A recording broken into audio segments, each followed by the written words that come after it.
How's it going, you guys? This is another coaching call. Sorry I started a little bit late. Was just on a call with a possible clinician, so I had to get that figured out.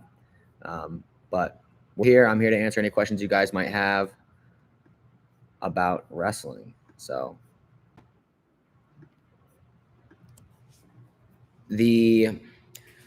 our schedule for this upcoming year, we're gonna be switching over to freestyle starting Monday. So you guys will see some of that freestyle content coming out. I just posted our first freestyle instructional video going over the kind of the rules and a little bit of those fundamentals that you'll need to know for freestyle wrestling. Let me know if you guys are doing freestyle. If any of you guys are doing freestyle this upcoming summer, let me know.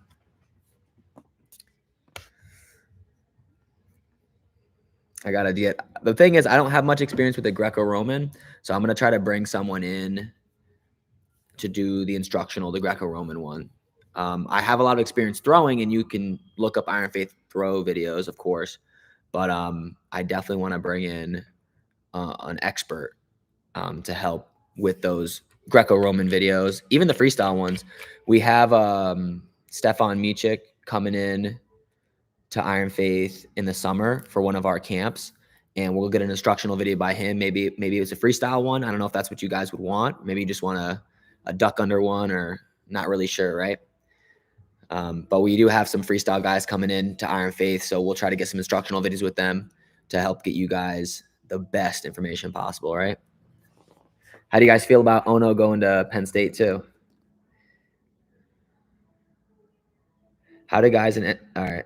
Sen's asking, how do guys in NCAA wrestle with their head on the far side of the underhook? There's just certain techniques you can do from there. So if you go to my underhook videos, you can see some of the techniques you can do from an underhook when your head's on the opposite side. You can go for knee picks. If you watch Hayden Hidley, if you go look up Hayden Hidley, he does a lot of his underhooks with his head on the other side. He goes for knee picks. If the knee pick's not there, he'll drop the underhook hand to a double. Like, say he goes for knee pick and he gets the knee, still has an underhook and gets the knee, and the person squares up, he'll drop the underhook hand to the other leg and have a double leg and finish double. So I like going underhook, head on the opposite side, and then an inside tie. So inside tie underhook position, and I can use that underhook to go single leg, high crotch. Essentially, it's just an inside tie, but the underhook helps you prevent them from defending your shots with their left hand, in my case. So Sen, you can do head on the opposite side. I don't think it's as common, but a lot of times you dig for your underhook and they have head position on you, right? You go club underhook, their head's right in your neck, and it's hard to get head position. Well, how can you score when you don't have head position? Again, you can look at any of those underhook videos I got. All right, my son is 8. How do we stop taking bad shots and keep his head off the mat? Many kids in practice wrestling don't engage and run, and he takes shots too far away. What can he do? So I definitely don't shoot when the person backs up. If there's a wall, a matted wall, I would back the wrestler up into the wall and, force him to wrestle you. I know it's not, obviously in a regular match, there's no wall. But if I have a kid backing up a lot, I practice, almost pushing them out of bounds in practice, and I use the wall as the out of bounds, right? So don't shoot when they back up. As far as shot recovery, I have a ton of videos on shot recovery. If you guys are interested, right, you go to my free online academy if you're not already, or just search Iron Faith shot recovery. I do have a premium video on shot recovery, I guess you could say, where me and my brother go over in detail kind of how to recover when you're extended, how to not get your head put on the mat, how to post, how to finish from the different shots. I don't know if any of you guys are inside my, I have this essentially video subscription for all my premium videos. So I can post that too, but there's a free, I'll post the video subscription link, but I'll also post that free video that I made on shot recovery for you as well. So let me get you both of those. So that link I just posted is to the Iron Faith Vault video vault, which gives you access to all my premium instructional videos. And then, sorry about that. And then I'll also post the shot recovery video I did. All right. Okay. For the premium video subscription I have, it's $29 a month, cancel anytime. So if you guys want access to those videos, you would subscribe. You get access to all the videos. Think of it like a Netflix subscription. Any new videos I create, they'll go on there. Right now I have, it's not just premium videos. I have a bunch of courses like coaching courses, drilling course, mindset course, college recruiting course. I have a bunch of stuff on there, and I'm going to keep putting more instructional videos on there. So yeah, just $29 a month, cancel anytime. So if you wanted to join, check out all the videos you want and then cancel, not a big deal, right? But I'm going to keep putting some killer videos on there. All right. Yeah, you guys feel free to post your questions in the chat over there.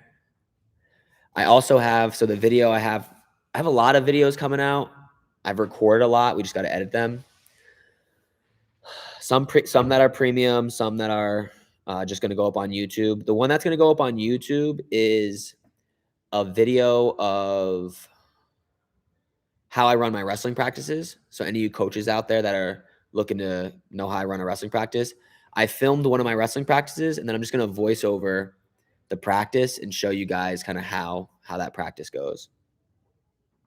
And then I have one of my friends who was a 3-time Division III national champ, who's very, very good at the Russian Thai. He's making a premium instructional for us on the Russian Thai. Just got to edit that. And then I made another premium video on finishing and defending the crackdown position. So those are some things to look forward to coming soon. How do you guys feel about the national championships, though? I think that was a really exciting national championships. I do think there was too many matches that didn't have takedowns in the finals. I feel like 125 didn't, 133 didn't. I just feel like there wasn't a lot of takedowns. I mean, maybe that's always the case, but obviously the finals, I'll tell you a story of how the finals happened. So I'm watching the finals. We're actually like kind of live streaming it inside the Premium Academy. And my kid starts crying the last match, right? And you guys know what happened the last match. So last minute of the match, I'm thinking Gable Stevens going to win. My kid's crying in his bed. I get out, I hop off my laptop, go over to him, help him out. I come back, and Wyatt is just going nuts. Yeah, I missed the best takedown. I mean, I rewinded it, obviously, but everyone that was watching with me was going nuts, and I'm like, oh wow, I missed the live experience of Wyatt getting taken down. All right.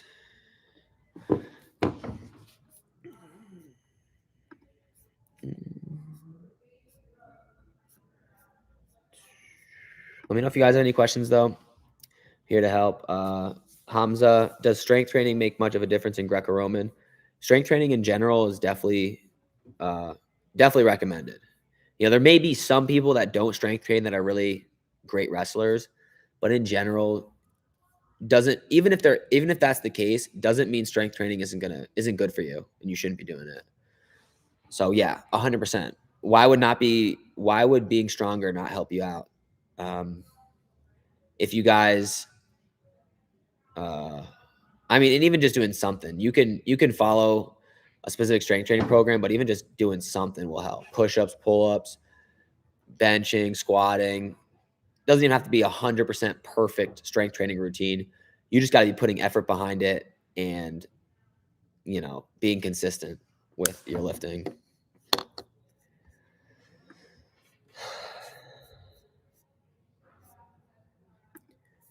And I don't know if you guys know Stefan Micic, but he was a world champ. What would you guys want to see him break down? Would you want to see him break down more freestyle stuff? Would you just want to see his neutral system? I'm trying to do that with all the clinicians I bring in. Just get them to do an instructional video for us so that we can, have some additional content for you guys. I normally like allowing people to show like their best thing, their system. Yeah, I think neutral is probably makes the most sense because, like, I don't know, spending a whole instructional on like a leg lace or something, it's like kind of not the best. And Hamza, you're talking about the Greco-Roman stuff. I got to get, like I was saying earlier in this, I got to get somebody in here that's a high-level Greco-Roman guy to kind of get you guys some Greco stuff. And we're starting freestyle Monday, but I don't know how I'm going to incorporate the Greco. I don't even know if I'm going to do much of it. I know Kyle Dake said he used to do like Greco-Roman once a week, and it made a big difference in his wrestling. But it's like, I also talked to Jason Nolf, who's a 3-time national champ, and said he didn't even wrestle freestyle until college. So there's always, I think, like different ways to get to your goal, different ways to train. Are you training hard? Are you training consistent? Are you getting the right technique? That stuff's the more important part. Obviously, adding additional skills makes a difference. But I just like attacking the legs, and I don't. With Greco, you can't attack the legs, so that's my negative against it.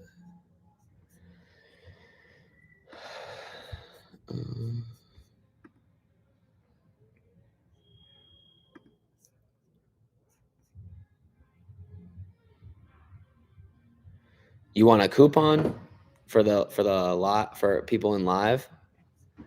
You want to get a coupon? I don't know. Does anybody else want to sign up if I give a coupon? I like folk style the best. Folk style, then freestyle. Rob Herman, yeah. What strategy do you recommend if I'm taller and have less strength than my opponent? What strategy do you recommend if I'm taller and have less strength? If you're taller, you do have some other advantages. If you're taller, not strong, there's some other techniques that are really good. Ankle picks.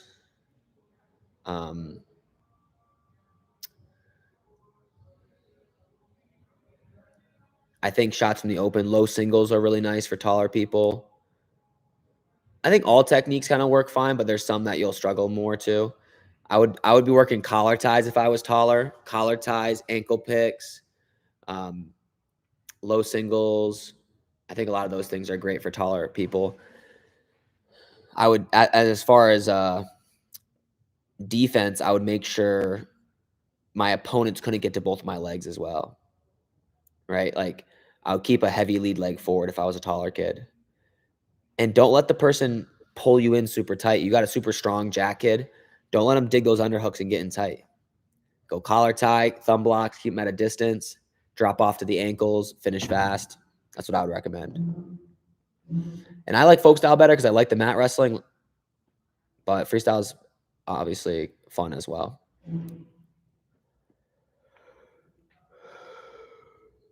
Tips on coaching unathletic kids. It's not much different. I would recommend telling them that don't be mean to the kids, but normally when I have somebody who's weaker, more unathletic, I tell them, if you don't get stronger, there's no way you're going to be a good wrestler. Like if they're really unathletic and they're really weak, so I tell them, like, you want to be a good wrestler? They're like, yeah, I want to be a good wrestler. You've got to be doing the extra push-ups and pull-ups.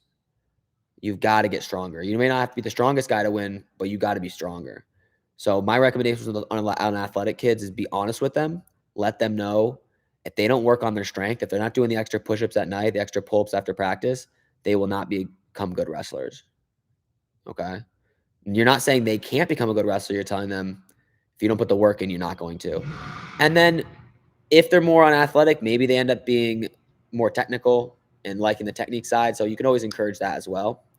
But I think letting kids know early on what their flaws are is big, and being honest with them and allowing them to work on them to achieve their goals. So I would go to those kids, tell them say, hey, listen, you're a super smart kid. You're learning the moves really fast, but you're really weak. And if you don't get stronger, you're going to really struggle to do well at the next level. That's my coaching recommendation for unathletic kids, all right? And let me see real quick. You guys, feel free to drop your questions in the chat. I'm here to answer questions. Got about another half an hour of answering your guys' questions. And then I'll see you guys next week. And let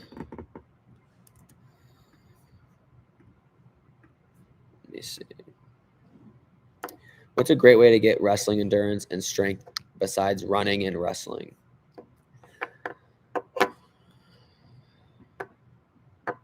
I think a great way to get endurance is doing aerodyne bikes, the ones where you use your feet and your arms.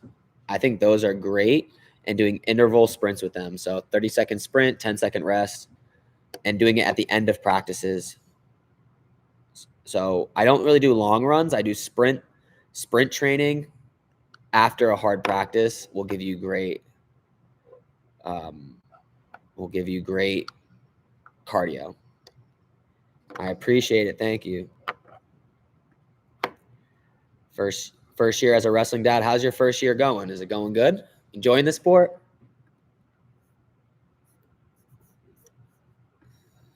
And I'll look to see if I can get a coupon code for people on the call.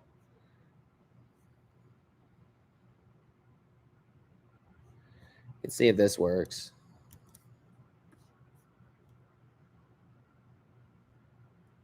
I don't know if you're still on the call, Jagmint, but Jagmint was asking earlier. I don't know if that's how you say your name. I've just never seen it before. He wants access to all the premium videos. He wants access to the Iron Faith video vault, but he wants a discount. He wants a discount because he's on the call. So I don't mind giving you guys a first month discount, whoever's on the call. I'll throw that in the chat. Access to all my premium instructional videos, probably over 40, 50 videos and courses. $29 a month. I'll give you 15% off if you use that code. Post the link again so you guys have it in there. If you guys wanted to get access to all my premium videos, cancel anytime. That's for you, all right? All right, going back to questions. How long are American practices? I think it really just depends. I would say ours is on the shorter side. We do an hour and a half. And I think it can go all the way up to like 2.5 hours. I'd say 2 hours is probably the average. Hour and a half is what we're doing at our club for our practices. Any suggestions on getting the youth a little more aggressive on the shots? A little more aggressive?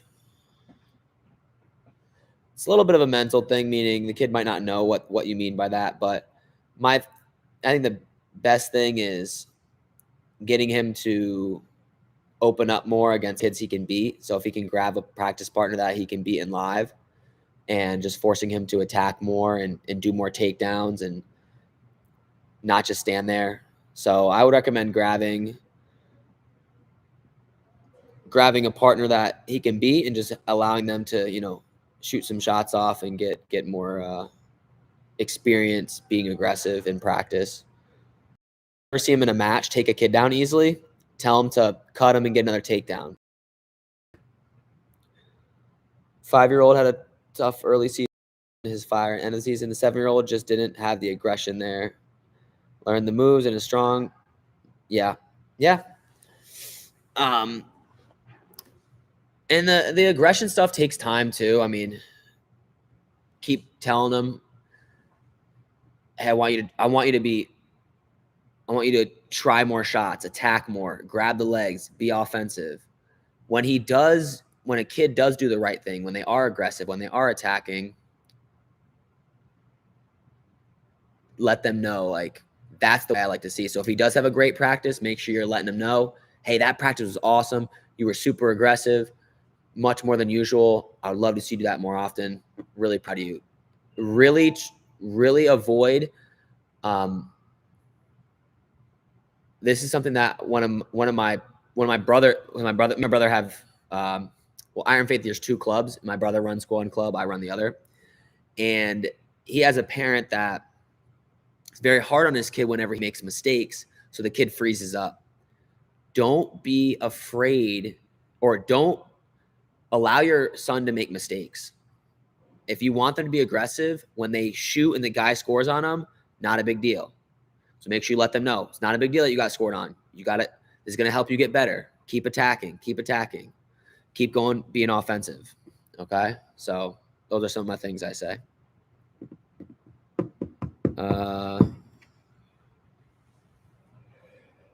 To a lefty wrestler, if I'm a lefty wrestler, I'm gonna shoot a sweep single. I would have my single leg as my number 1 attack, because I'm gonna be wrestling mostly righties, and that leg is forward. The lefty single will be open. 90 minutes. How many times a week? How's it broken down? For practices, I was saying earlier, we do 90 minutes. Practicing. Everyone can practice more, but in general, you're practicing 3 times a week, 90 minutes each. You're doing a short warm-up. Well, we are. This is just how we do it. If you're saying United States, it's not for America, the way we practice. There are hundreds of clubs. The United States is huge. So every coach is doing different stuff. And you have people coming from other countries coming in, starting wrestling clubs and using what they do, in other areas. But the way we run it, 90-minute practice, 3 times a week, short warm-up, couple like wrestling-related warm-up drills. We drill for a half an hour. We show technique for half an hour. We wrestle live for half an hour. And that's the general gist of it.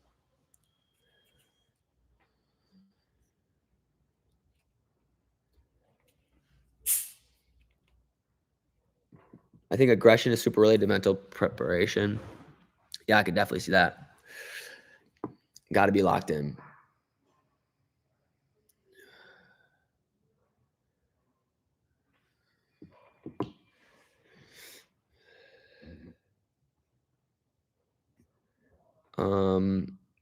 And if you're a lefty with a righty collar tie, yeah, ankle picks would be killer. I like that a lot. Righty collar tie, ankle pick, sweep single. I think keep working that stuff. I was listening to Bo Nickel talk about how wrestling is so difficult because you have these 5, 6, and 7-year-olds starting to build their wrestling system when they're that young, and they spend 10, 12 years, like the little ninja over here, doing ankle picks or single legs, figuring out their system, and they're training it for 10, 12 years. So if you are lefty lead and you're righty collar tie and you say you used to hit ankle picks a lot, why'd you stop? I'm not saying if you did or not, but you need to keep drilling that, get better at it. All the moves work. You can't just start getting good at something and then like somebody stops it and go, oh, and now I'm going to hit something different. You have to be consistent and spend 10 years, 11 years, as long as you're going to wrestle, getting better at that ankle pick and whatever attacks you're going to do. Let's see, Luis. How can I practice wrestling if I don't have anyone in my environment that I can practice spar with, and I'm still working on my driver's license? How can I practice by myself? Join my free online academy, man. Join my free online academy. Hop on these calls. Get as much information as you possibly can. Write out your wrestling system. Strength train. Do stance of motion. Get a brother. Find a friend. Get somebody. Bring them to your house. Start working on the moves. Like, obviously, it's not the ideal situation, but you really got to, if you could find stance of motion, you've really got to find I really think people have to find some way to train. I get that. I get your question a lot. Like, where do I do at home? Like, what, just at home? You can do a lot at home, but you really need a practice partner and you need a place to wrestle. That's what you need. And you can study the techniques, on a YouTube video or whatever and figure it out, but you need to practice your moves. That is the number one most important thing, is the mat time. And the reality is you will not hit your goals if you're not doing that. So you got to find something. Even if it's in your living room on a rug and it's with your little brother or with your dad or whatever. All right. What's your advice to pharmacy students or pharmacy student athlete based on your experience? You're saying like just a college student? Is that what you're asking? I don't know what the pharmacy student, the relevance of that is.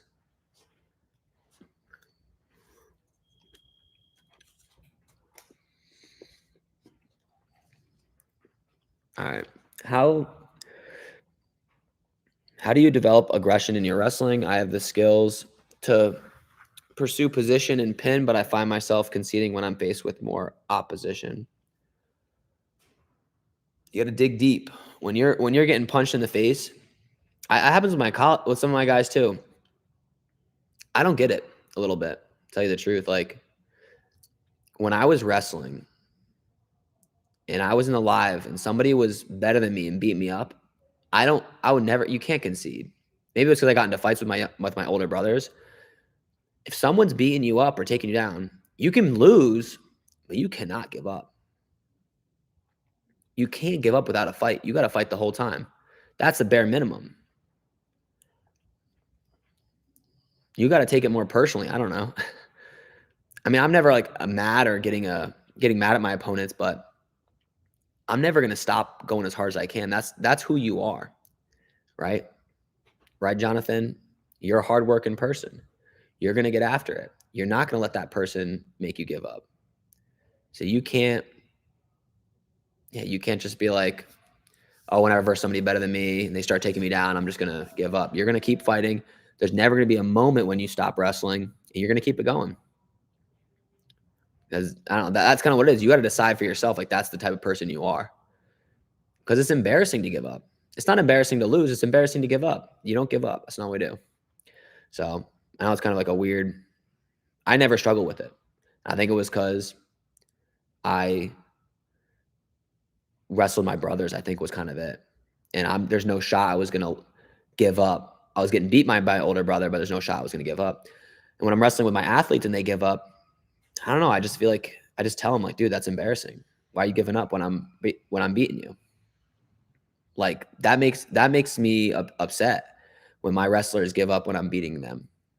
I don't care if I'm beating you. Doesn't matter about winning or losing. Effort's important. Okay. So, that's kind of my thoughts on that. Okay. My son hurt his knee, swelled up about a half an inch right below the kneecap on the outside. He took a week off and he says it feels better, but not sure if he should go back. Do you agree? With injuries, just start off slow. And also, if you have an injury, do things around it that don't hurt it. For example, you hurt your knee, do pull-ups, do push-ups, work your strength. Go and study some technique, work your technical side. And even when you get back into the room, hey, your knee hurts, so it hurts to hit the mat, but it doesn't hurt to maybe sprawl, or it doesn't hurt to work your top. I think when you're injured, avoid injuring it more and focus on the things that don't hurt it.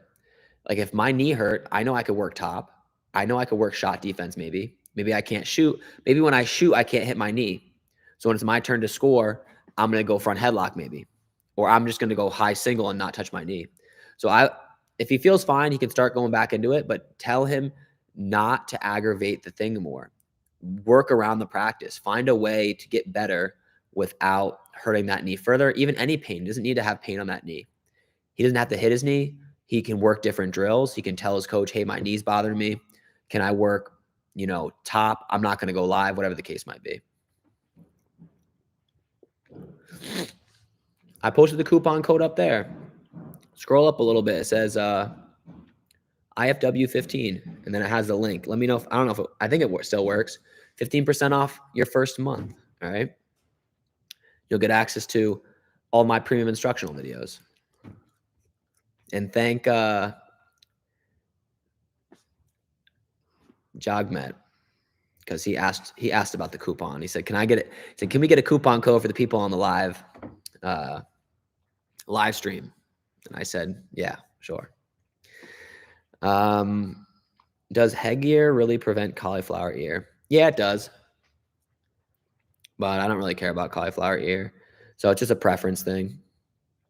Normally, little kids don't get it. It's normally kids as you get older because little kids don't get hit hard enough or like hit the hip hard enough. But that's what my ears look like from cauliflower. Boom. I don't remember how it happened. It hurts when it happens. It's annoying. It takes a while to harden. I don't care what the way I look. My wife likes it, I guess. So not a big deal. Doesn't affect anything. It just your ear is hard. And I guess it affects wearing headphones maybe. But yeah, you can wear headgear.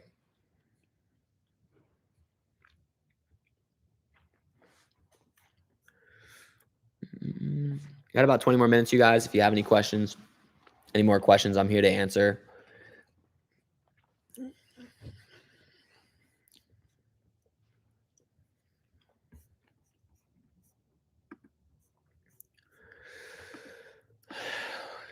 And I know, Scott, you're asking about the coupon too. Again, if you scroll up, I posted it up a little higher. We have our first ever guest premium instructional video drop in a couple weeks or so, maybe a week. We filmed a Russian Thai instructional video with Josiah Fry. My idea with so I essentially have like a few different products I created.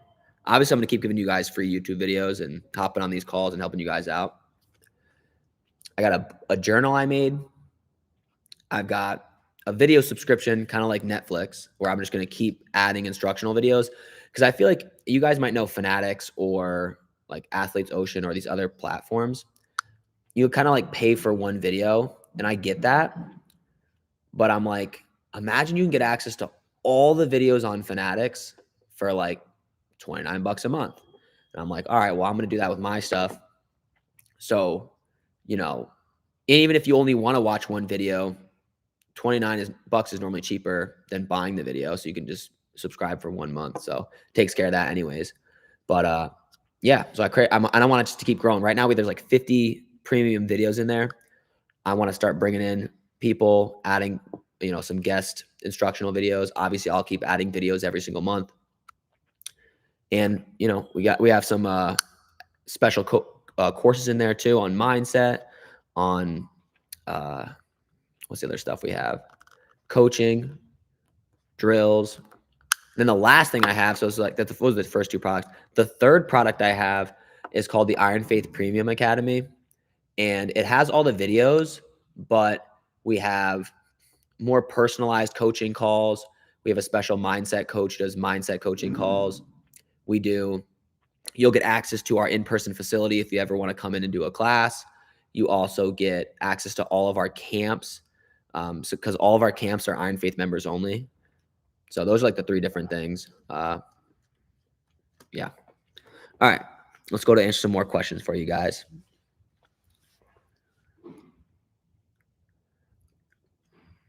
All right. So Soldier is saying, I believe the most practical option is for me to go into a wrestling club. I'm worried that sparring will lead to some head trauma long-term. Is that something should I be concerned about? For wrestling, no, I don't think so. I don't think it's really a thing. The head trauma stuff isn't really that big of a deal. Maybe for boxing or MMA. Boxing, I think, is the worst for head trauma, and football. Boxing, football, wrestling, like you're hitting your head here and there, bumping it, but like it's really not that bad. I've had more concussions from not wrestling than wrestling. I haven't had any concussions from wrestling, but due to almost my whole life.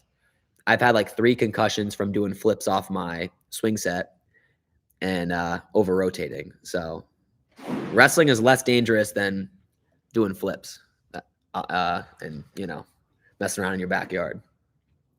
All right, bad wrestling. That's a critical point in wrestling in terms of injury. Nobody is coming to the mat with 100% joint health and no movement limitation and nagging stuff. Learning how to manage injuries is a must. Yeah, like I said earlier, if you're hurting, something hurts, you do not push through it.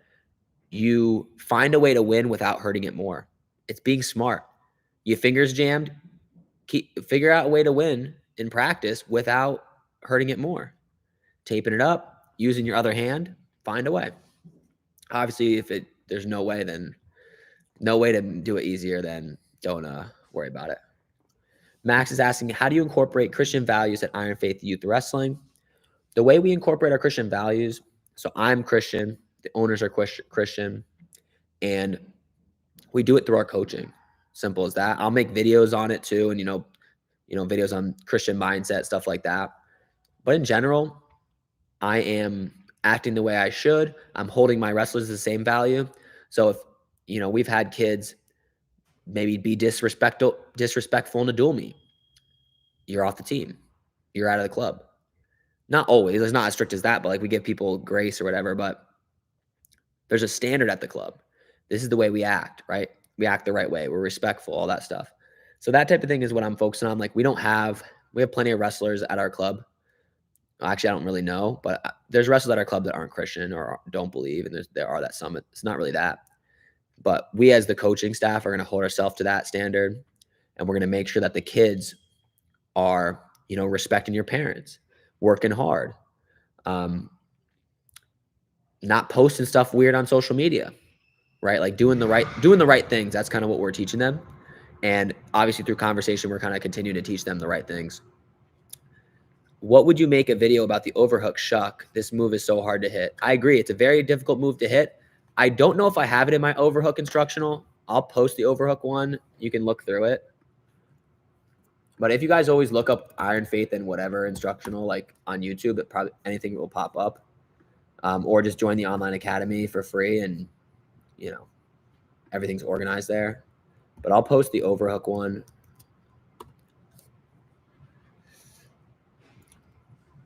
The guest videos, so Nifoti, some of these names are tough for me to pronounce. I'm sorry about it, but he's asking about, will I post any of the guest videos? I'll definitely post a lot of the shorts. Just depends. Like some of these guest videos, I'm paying them a lot of money to make a video for me. So I might use that more for the premium. So some of them will be like under a paywall, I guess you could say, and some of them will be free. That's kind of what we do, right? We give enough things away for free. You guys trust us. You think you think we can provide great things. If you want to get more, you pay for a $29 a month subscription. But yeah, it'll be a mixture, I would say. A lot of the stuff will get clipped up and posted. The full version may not be fully posted on YouTube. And the YouTube video I posted was for the overhook one. So if you want to look at that overhook video, I think I might have something on there.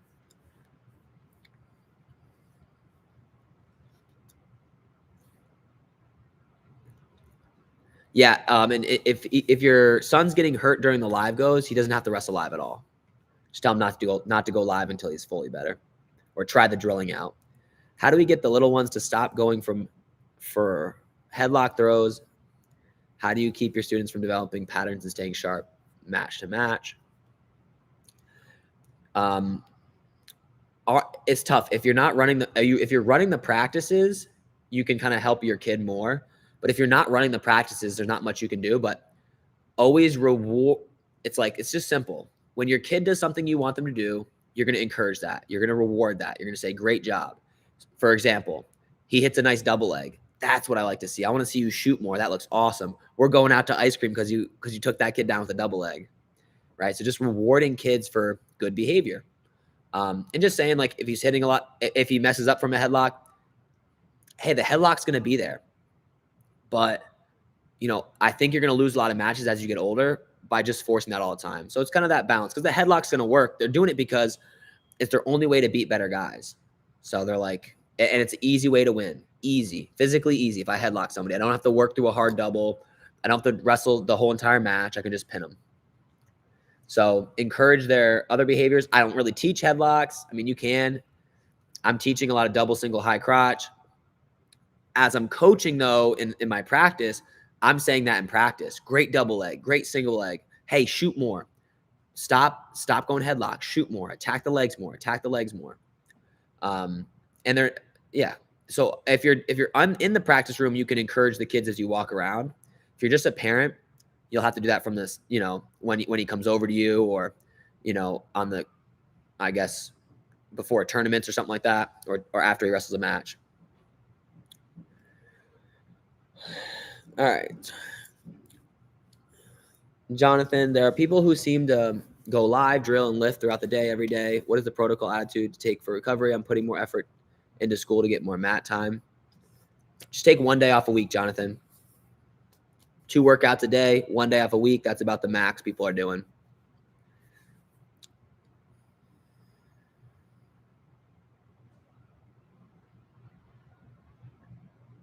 I don't know what that's referring to. I forgot at this point.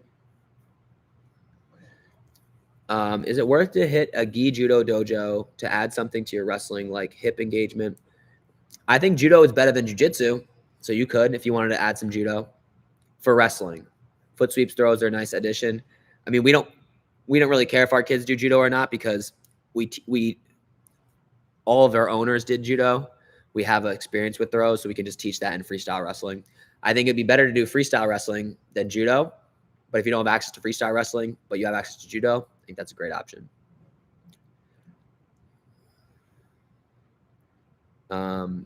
Thank you for the advice. Have a good day, sir. I'll look at your content more often now. All right, awesome. Max, how many kids are normally at youth practice? How many coaches?